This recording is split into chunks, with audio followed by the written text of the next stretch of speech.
एक तरफ तो ये दावा करते हैं कि हम 33% महिलाओं को आरक्षण दे रहे हैं, तो पूरे हनुमानगढ़ जिले में एक भी टिकट महिला को नहीं देना ये एक बहुत बड़ी बात है।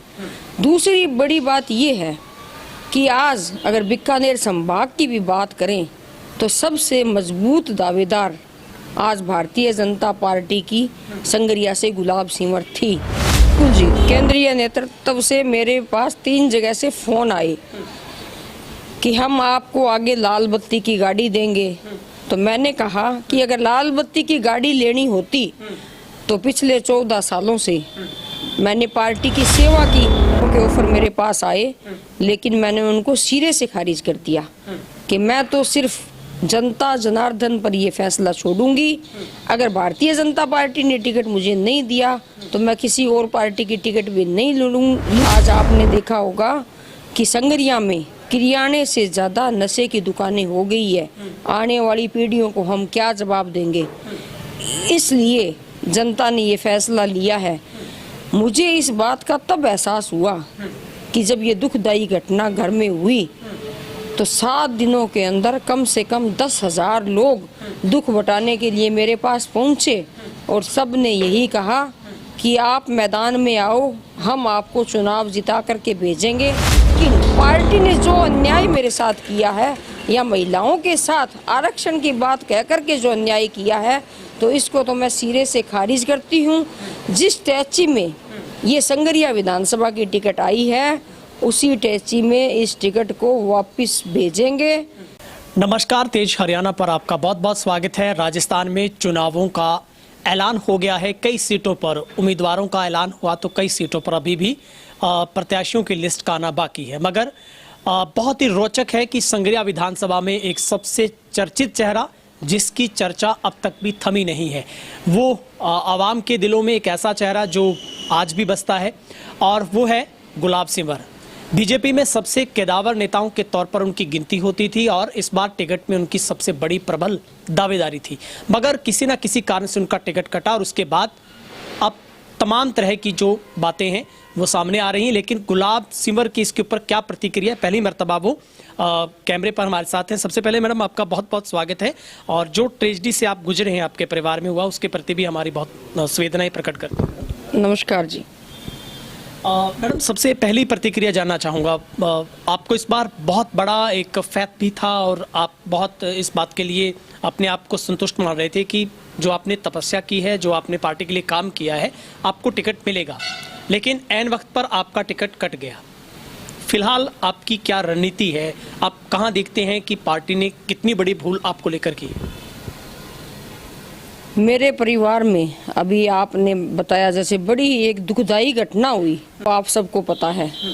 तो जैसे ही पता लगा कि बिटिया बेहोशी की हालत में है तो मैं तुरंत वहाँ से दिल्ली से रवाना होकर के अपने घर बेटी के पास हॉस्पिटल में आ गई। उसके बाद 10 दिनों में ऐसा क्या हुआ वो मुझे कोई जानकारी नहीं है, लेकिन भारतीय जनता पार्टी ने गुरदीप सिंह जी शाहपुनी को टिकट दी।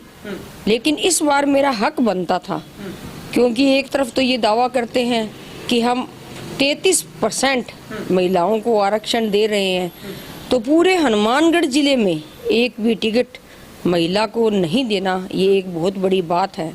दूसरी बड़ी बात ये है कि आज अगर बीकानेर संभाग की भी बात करें तो सबसे मजबूत दावेदार आज भारतीय जनता पार्टी की संगरिया से गुलाब सिंह थी। पिछले सालों में 14 साल से 365 दिनों में से 350 दिन जनता को समर्पित किए। तो अगर मुझ में कोई कमी होती तो पार्टी टिकट ना देती, लेकिन किसी कमी के ना होते हुए ऐसे अपराधियों को इन्होंने टिकट दी, तो इसका क्या रीज़न था?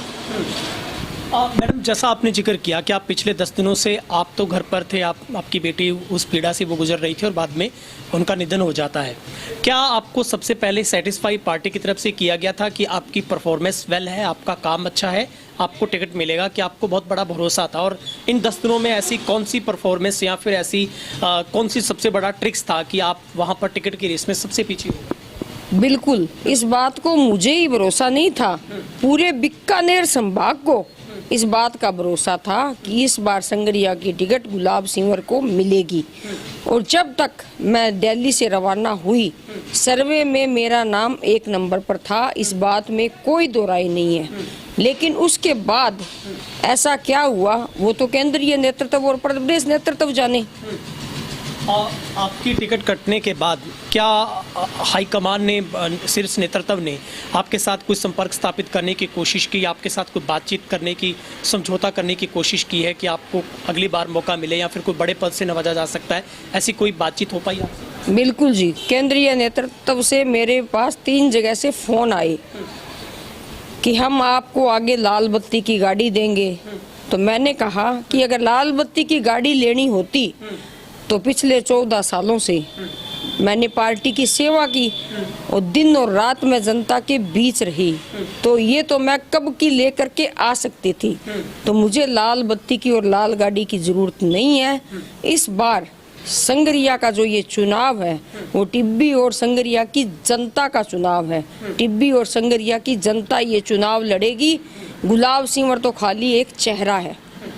अभी सबसे बड़ी बात है कि क्या आपको दूसरी पार्टियों की तरफ से भी कोई ऑफर आए हैं, जिसमें कांग्रेस की बात कर लीजिए, आम आदमी पार्टी है, जेजेपी है, तमाम जो पार्टियां, उनकी तरफ से कोई ऑफर आया कि आपको टिकट वो देने के लिए तैयार है क्योंकि आप बहुत बड़ा चेहरा है यहाँ पर? बिल्कुल, पार्टियों के ऑफर मेरे पास आए, लेकिन मैंने उनको सिरे से खारिज कर दिया कि मैं तो सिर्फ जनता जनार्दन पर ये फैसला छोड़ूंगी। अगर भारतीय जनता पार्टी ने टिकट मुझे नहीं दिया तो मैं किसी और पार्टी की टिकट भी नहीं लूंगी और ना ही उससे चुनाव लड़ूंगी। मैं तो जनता के बलबूते चुनाव लड़ूंगी। इस बार टिब्बी और संगरिया की जनता चुनाव लड़ेगी। अभी आपने जो तमाम इन बातों से निकलने के बाद जो आपने फैसला किया है, आप अपने तमाम कार्यकर्ताओं समर्थकों के बीच में आपने ऐलान किया कि आप किसी पार्टी के साथ नहीं बल्कि जनता चुनाव लड़ेगी। क्या आपका सबसे बड़ा एजेंडा मुद्दा इस बार इस विधानसभा के चुनाव को लेकर आप जनता के बीच में? हमारे यहाँ टिब्बी और संगरिया में ऐसी बहुत सी समस्याएं हैं। आप भी मीडिया के माध्यम से देखते होंगे कि हम टिब्बी को राइस बेल्ट घोषित करवाना चाहते हैं, वहाँ मेडिकल कॉलेज लेकर के आना चाहते हैं। अपना संगरिया है वो 2 भागों में बटा हुआ है, एक साइड गुरु नानक बस्ती है, एक साइड ये है। तो ये ओवरब्रिज का काम, अंडरब्रिज का, ये भी काफ़ी समय से अंडरब्रिज का काम यहाँ लटका हुआ है जो अदर में पड़ा है। उसके बाद जो हमारी बेटियां हैं उनको सही शिक्षा मिले, हर गरीब के हाथ में काम हो, हर जो युवा है वो नशे से दूर रहे। आज आपने देखा होगा कि संगरिया में किराने से ज़्यादा नशे की दुकानें हो गई है। आने वाली पीढ़ियों को हम क्या जवाब देंगे? इसलिए जनता ने ये फैसला लिया है। मुझे इस बात का तब एहसास हुआ कि जब ये दुखदायी घटना घर में हुई तो 7 दिनों के अंदर कम से कम 10,000 लोग दुख बटाने के लिए मेरे पास पहुंचे और सब ने यही कहा कि आप मैदान में आओ, हम आपको चुनाव जिता करके भेजेंगे। तो मैंने ये जाना कि 14 सालों में मैंने क्या पाया है और क्या अपनापन होता है। तो सबसे बड़ी अदालत है वो जनता की अदालत है, सबसे बड़ी जो टिकट है वो जनता की टिकट है। तो इस बार अदालत में न्याय होगा और 15 साल से जो मैंने मेहनत यहाँ की है या मजदूर की तरह जो पार्टी के लिए काम किया है, तो जनता इस बात की मजदूरी मुझे जरूर चुकाएगी, ऐसा मुझे विश्वास है। और संगरिया विधानसभा से भारतीय जनता पार्टी की टिकट घोषित हो गई और कांग्रेस की टिकट चाहे किसी भी नेता को मिले, लेकिन संगरी विधायक अगर कोई बनेगी तो वो गुलाब सिंवर बनेगी और जनता के बलबूते पर बनेगी। ये मैं पूरे दावे के साथ कह सकती हूँ।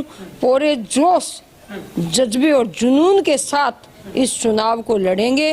पूरा युवा वर्ग, महिला वर्ग, गरीब अमीर सब आज मेरे साथ है। 36 की 36 कौम मेरा साथ देगी, क्योंकि मैंने 36 की 36 कौम को हमेशा साथ लेकर के मैं चली हूँ। सर्व समाज मेरे साथ है। तो मैं नतमस्तक होकर के संगरिया और टिब्बी की जनता का बहुत बहुत धन्यवाद ज्ञापित करती हूँ। मैडम, आप अक्सर अपने भाषण में जिक्र करते थे कि 14 साल के बाद तो रूढ़ी की भी सुनी जाती है और श्री रामचंद्र जी वनवास काटा कराए थे, और आपने कहा कि आपने भी बहुत बड़ी मेहनत की। इस पूरे सिनेरियो में आप कैसे देखते हैं, कहाँ आपकी इतनी बड़ी तपस्या थी, आपका फैद था, लेकिन पार्टी ने कौन सा ऐसा क्राइटेरिया तय किया कि वहाँ से गुलाब सिंह का टिकट कट जाता है? आपको लगता है कि कहाँ वो कमी आप हाईकमान के साथ स्थापित नहीं कर पाए, या फिर पहले से ये तय था कि आपको इस बार टिकट नहीं मिल रहा? कहीं आपको आभास था पहले से? नहीं नहीं नहीं, मुझे तो 1% भी आभास नहीं था। आप तो मेरी बात कर रहे हो, मैं तो पूरे हनुमानगढ़ और गंगानगर जिले की नहीं, बीकानेर संभाग की बात करती हूँ कि पूरे संभाग से चल करके मेरे पास फोन आए हैं कि आपको टिकट नहीं मिला। इस बात का हमें बड़ा भारी दुख है, और बात मैं खाली राजस्थान की नहीं, पंजाब और हरियाणा की भी करती हूँ। वहाँ भी भारतीय जनता पार्टी के जो कार्यकर्ता है उनने आकर के ये बात कही है कि भी आपको टिकट नहीं मिलना हमें एक बहुत बड़ा धक्का लगा है। तो इस धक्के में हम आपके साथ पूरे तन मन और धन से खड़े हैं, हम आपकी मदद करेंगे और इस चुनाव को हम आपको यहाँ से जिता करके भेजेंगे। मुझे कहीं 1% भी ये नहीं था कि मेरा चुनाव कटेगा, लेकिन पार्टी ने जो अन्याय मेरे साथ किया है या महिलाओं के साथ आरक्षण की बात कह करके जो अन्याय किया है, तो इसको तो मैं सिरे से खारिज करती हूँ। जिस टैची में ये संगरिया विधानसभा की टिकट आई है, उसी टैची में इस टिकट को वापस भेजेंगे और इस टिकट को खाली वहाँ भेजने का काम करेंगे। ऐसा हम सब लोग मिलकर के एक निर्णय लेकर के चले हैं और हम इसमें सब लोग मिलजुल करके कामयाब होंगे। मैडम, आपको लगता है कोई टिकट वितरण में आपके साथ भेदभाव हुआ है कि वहाँ पर खरीद फरोख्त हुई है, कुछ इस तरीके का खेल था टिकट वितरण के बाद? नहीं, ऐसी बात मेरे कोई समझ से बाहर है, क्योंकि मैं कभी कोई झूठी बात नहीं करती। अब वहाँ ऊपर क्या हुआ क्या नहीं हुआ ये तो प्रदेश नेतृत्व और केंद्रीय नेतृत्व जाने, लेकिन ये सच्चाई है कि उन्होंने मेरे साथ धोखा किया है। हमने यहाँ तक सुना है कि आपके साथ इतनी बड़ी कमिटमेंट थी कि आपका तो मुँह मीठा करके भी वहाँ से भेजा गया था कि आप फील्ड में काम करिए, निश्चिंत हो जाएगी। सच है ये बात? बिल्कुल, ये बात सच है। वहाँ से मुँह मीठा करवा करके मुझको वहाँ से भेजा गया था, लेकिन उसके बाद पिछले 12 या 13 दिनों में जब भी वो टिकट की घोषणा हुई, उसमें ऐसा क्या हुआ वो मेरे समझ से बाहर है, क्योंकि मैं तो बेटी के पास थी तो मेरा उधर से ध्यान हट गया था। और उसके बाद अब 8 दिनों से घर पे बैठे थे, आज घर से बाहर निकले हैं, तो जैसे ही अब गाँव से गुजरती हुई आई हूँ तो सुनने को ये मिला कि हम लोग तो अपनी टीम बना करके आपसे पहले इस काम में जुट गए हैं, तो इस चुनाव को हम लड़ेंगे। तो मैंने तो उनसे यही कहा है भी आपको जहां जरूरत हो मुझे आप वहां बुला लें, बाकी टिब्बी और संगरिया की जनता 36 की 36 कौम और सर्व समाज है वो चुनाव लड़े। और मैं सोशल मीडिया का और प्रिंट मीडिया का जो भी है उनका सबका बहुत बहुत धन्यवाद करती हूँ कि कल भी वो सीतामढ़ी हेड में आए थे, एक प्रेस कॉन्फ्रेंस हुई और आपका साथ सहयोग हमेशा मेरे साथ पत्रकार बंधुओं का रहा है। मैडम, गुलाब अब इस बार चुनाव मैदान में एक निर्दलीय आप उम्मीदवार के तौर पर उतरने का आपने ऐलान किया है, किससे आप अपना मुकाबला मानते हैं? क्या गुलाब कांग्रेस के साथ अपना मुकाबला देख रही है, बीजेपी के साथ, या फिर आप कहते हैं कि ये जनता की लड़ाई है, हार भी जनता की है, जीत भी जनता की है? ये जीत और हार जनता की है, मैं किसी से कोई मुकाबला नहीं मानती, क्योंकि मेरी जीत श्योर है। मैं यहाँ से जीत करके जाऊंगी, जनता मुझे यहाँ से जिताएगी, मैं बिल्कुल आश्वस्त हूँ।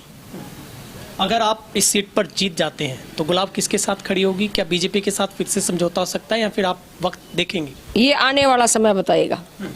अभी आप आखिरी जनता तय करेगी, ये भी जनता तय करेगी। ठीक है गुलाब जी, आखिरी मैं आपसे जानना चाहूँगा, आप यहाँ की आवाम को क्या मैसेज देना चाहते हैं? क्योंकि बहुत से चाहने वाले जो लोग हैं वो इस फिराक में सोच रहे थे कि आखिरी ऐलान क्या होगा, क्योंकि मैं भी उन्हीं के लिहाज से आपसे प्रश्न पूछ रहा था कि आपके जहन में क्या चल रहा है जनता को लेकर, आवाम को लेकर, कि आप लड़ रहे हैं चुनाव या फिर अभी भी आपको कोई और सोचना है, विचार करना है, या आप मैदान में ताल ठोक दिया? जनता के आदेश से मैंने कल ताल ठोक दी थी और चुनाव मैदान में मैं तैयार हूँ। ये जनता मुझको चुनाव लड़वा रही है, ये जनता टिब्बी और संगरिया की जनता का चुनाव है। अब वो टिब्बी और संगरिया की जनता जाने चुनाव जीत करके यहाँ से जाएंगे, ये बात तय है। और मैं तो सबसे हाथ जोड़कर यही अपील करती हूँ कि पिछले 14 सालों से अगर सच्चे मन से मैंने काम किया है और सबके सुख दुख में मैं शामिल हुई हूँ। तो जनता इस बार अपना आशीर्वाद दे करके मुझे यहाँ से भेजे तो मैं उनकी सदैव आभारी रहूँगी। मैडम, आपने वक्त निकाला बातचीत के लिए, बहुत बहुत शुक्रिया और आपको शुभकामनाएं। बहुत बहुत बहुत धन्यवाद।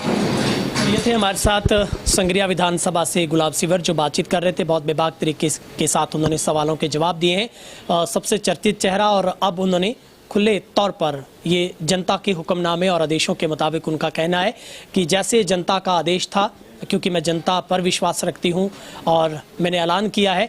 और इस बार सबसे बड़ा सवाल है, क्या इस विधानसभा के चुनाव में बीजेपी अपनी हैट्रिक को दोहरा पाएगी या फिर बीजेपी को सबसे बड़ा खामियाजा गुलाब सिंवर के तौर पर यह भुगतना होगा कि इस बार जनता गुलाब के साथ जाएगी। इस राजस्थान चुनाव का हर रंग आपको दिखाएंगे। बहरहाल इस इंटरव्यू में इतना ही। शुक्रिया।